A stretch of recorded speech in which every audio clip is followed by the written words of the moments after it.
Hello and welcome to EC Electronics. So in this video, we'll be discussing the numerical questions and the MCQ questions from random process topic. So we have recently done a video on the quick revision of random process. In this video, we'll be discussing the MCQ type of questions, mainly numerical questions. So the aim of this video is to get you familiarized with the type of question that you can face from the random process topic, mainly from stationary process, the probability density function, power spectral density, its connection, mean, variance. So all those type or the area I've included in this video. Mainly numerical questions I've included. So I really hope that you'll be finding the video useful. And also you can download the notes of this video in description. And if you found the video useful, please don't forget to like, share and subscribe. Now let's see the questions. So this is a MCQ video of random process. We'll be doing questions connecting to mean, probability density function, random variable, random process, autocorrelation and all. Okay. So there are numerical questions and also theory questions included in this video. So the first question is, for a random variable x having a probability density function PDF as shown in figure, what are the values of mean and variance? So this is the probability density function or PDF of a random variable x. Okay, we need to find what is the mean and variance. We know the equation for mean and we know the equation for finding the variance. First we'll try to find what is mean. So the mean will denote as x bar equal to integral minus infinity to infinity x into rho x dx. So this is the equation. Now, sorry, I forgot to write, there is a 1 by 4 in the graph. Okay. So the value of rho x is 1 by 4 for this particular interval. So the value of rho x will substitute as 1 by 4 and x will integrate over the interval minus 1 to 3. Even though it is minus infinity to infinity, the value is only present from minus 1 to 3. So we'll modify the equation or the integral as minus 1 to 3 x into rho x is 1 by 4. Okay. So 1 by 4 dx. We need to integrate this function. So we'll take 1 by 4 outside. 1 by 4 into integral minus 1 to 3 x dx. Now what is integral x dx is x square by 2. So we'll write it x square by 2 and over the limit minus 1 to 3. So substitute the value of x square, upper limit minus lower limit. So we'll take the 2 outside. It will be 1 by 8. 1 by 8 into 3 square minus 1 square. Upper limit is 3, lower limit is minus 1, but minus 1 square is again 1 itself. So we'll write it as 3 square minus 1 square, right? So 3 square minus 1 square is 9 minus 1, which is 8. So it is 8 by 8, which is equal to 1. So the value of mean is obtained as 1. Next we'll find what is variance.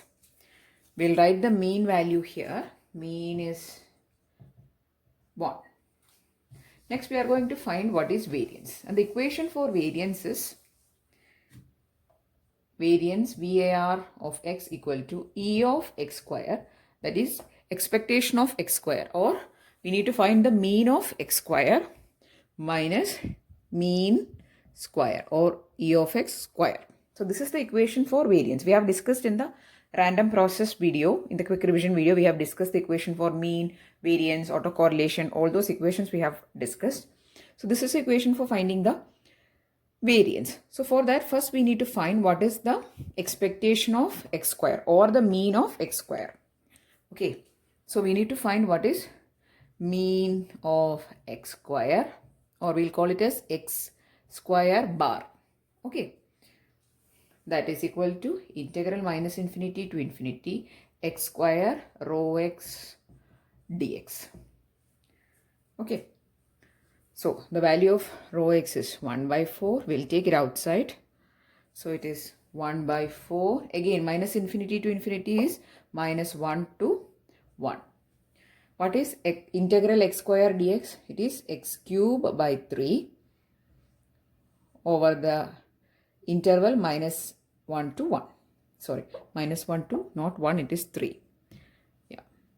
So minus 1 to 3, there is a 1 by 4 outside. So 1 by 4 into 3, it will be 1 by 12. Then Applying the limits, x cube. So 3 cube minus of minus 1 cube. Earlier it was square. So it was simply 1. Minus 1 square is 1 only. So we'll put it as 1. But here it is minus 1 cube.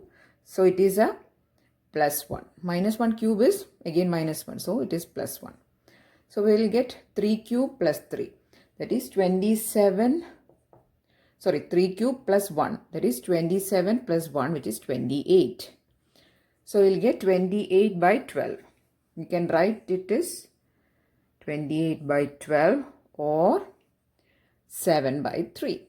Okay, so the value of E of x square we have obtained is 7 by 3. Okay, we already have E of x value, which is a mean value. So we can now find the variance. Okay, I'll write the equation once again. Sorry. Yeah. Variance of x equal to E of x square that we have found just now minus E of x whole square. So E of x square we have obtained now, it is 7 by 3 minus E of x we have obtained. This is E of x, okay, that is 1. So 7 by 3 minus 1 square, or 7 by 3 minus 1, we'll get it as 4 by 3. So what are the values we have obtained? We have obtained mean is 1 and variance is 4 by 3. So the correct option here is option B, where mean is 1 and variance is 4 by 3. Correct answer is option B is here. The second question is a match the following type of question. So you have to match between the type of random process and its property. So this column or this list has all the types of random processes. This has the properties. You have to match it accordingly. The first one is a stationary process. Now what is a stationary process? Stationary process means whose statistical properties or statistical averages are independent of time. That type of a process is called, or a random process is called, stationary process. Okay, so you have to match it with option 2 here. Statistical averages are independent of time. Okay, so this is the option here. You have to match it with 2. Next, second one is ergodic process. A process is said to be ergodic if its statistical averages or the time averages, not statistical average. A process is said to be ergodic if the time averages is equal to corresponding ensemble averages. Okay, so we have discussed about all these things in the previous video. That is about the quick revision of random process. In that we have discussed all these things in detail. So this ergodic process is nothing but option 4, where time average equal to corresponding ensemble average, where the mean equal to the time average mean and the autocorrelation. Mainly we are comparing these two things, okay, in which the time average will be equal to the ensemble averages. Okay, then third one or C is wide sense stationary. When the mean and autocorrelation are independent of time, we say that process is a wide sense stationary process. So corresponding option is option 3. Here 3 is the correct option. Then cyclostationary means, in that case the mean and the autocorrelation will be periodic with a corresponding period. So here the correct option coming is 1. Statistical averages are periodic in time. Okay, so this is the match the following. Now let's see the options. The option 1 is A1. No, A is not 1. Then option B, A2, yes. B4, yes. C3, yes. And D1. So this is the correct answer. So we'll quickly revise about all the 4 type of process. First one is stationary process. A process is said to be stationary if the statistical averages or the statistical properties are independent of time. Then it is called a stationary process. A process is said to be ergodic if its timed averages are equal to ensemble averages. Then third one is wide sense stationary. When the mean and autocorrelation are independent of time, we say it is wide sense stationary process. The last one is cyclostationary, means the statistical averages are periodic in time. Okay, so if you want to have more clarity, please do watch the video on the quick revision of random process. I'll link in the description. Okay, so that is the second question. Third question is, let x of n be a real valued sequence, that is a sample sequence of a wide sense stationary discrete time random process. Okay, so out of a random process whose sample set, from that sample set there is a signal or a sequence which is x of n, and that is a real valued sequence. Okay, the power spectral density function of this signal is dash. So we are talking about a real valued sequence which is a sample of a wide sense stationary random discrete time random process. Okay, now we have to find the nature of the signals or the sequence power density function or the power spectral density function. So this sequence we are talking about is a real valued sequence, and we know that for real valued sequence they follow a property called conjugate symmetry. Okay,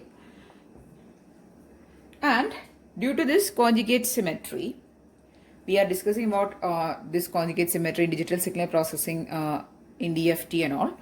Okay, so in conjugate, that is, they are having a conjugate symmetry property, and when we are taking the power density, we are calculating the Fourier transform. Okay, so we are going to calculate or take the Fourier transform of the sequence, or not of the sequence, the Fourier transform of the autocorrelation of the sequence. Okay, so x of tau,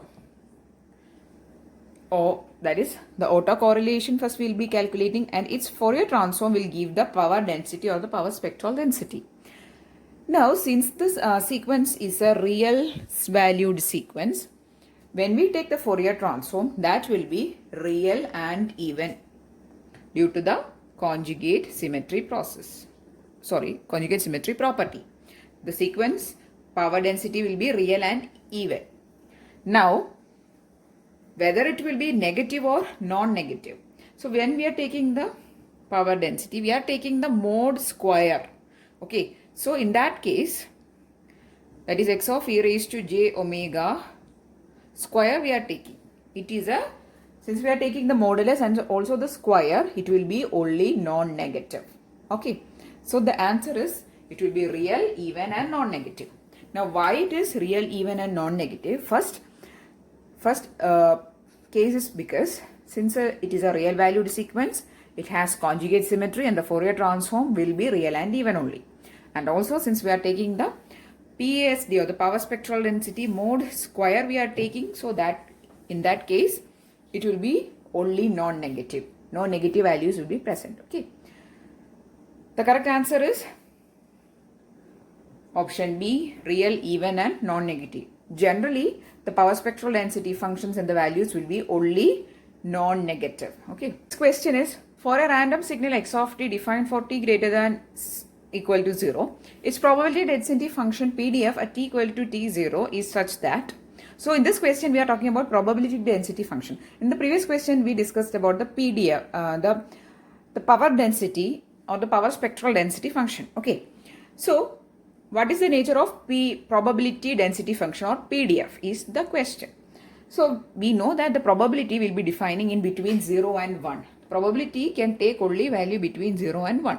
So it has to be non-negative only. Okay, since we are writing a function on probability, it has to take values between 0 and 1. So it is only non-negative, and the area will be the area under the PDF or probability density function curve will be equal to 1. So that is the condition. You should be remembering this. The area under PDF is 1 and the PDF value will be only non-negative. So the correct answer here is option A. It is non-negative and the integral equal to 1. A is the correct option here. Consider a random process x of t cos t plus phi. So x of t is equal to cos t plus phi, where minus pi by 2 less than phi less than pi by 2. So this is the range of your phi. The probability density function f of phi equal to 1 by pi. The question is asking x of t is a dash. So we need to find what type of a random process is x of t, whether it is stationary, whether it is non-stationary, whether it is wide sense stationary or none of this. Okay, so in order to find the nature of or the type of this random process, we need to find any of the statistical property. The initial one or the most basic one is a mean.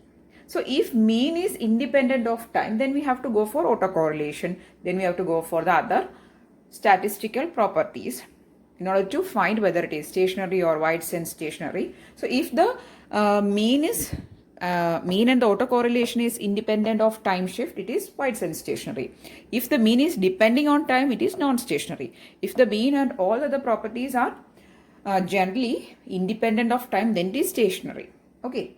So we'll evaluate first the mean, how the nature of the mean of this random process is coming. Let's see first. Okay, so what is the equation for finding the mean? Mean is expectation, or E of xt,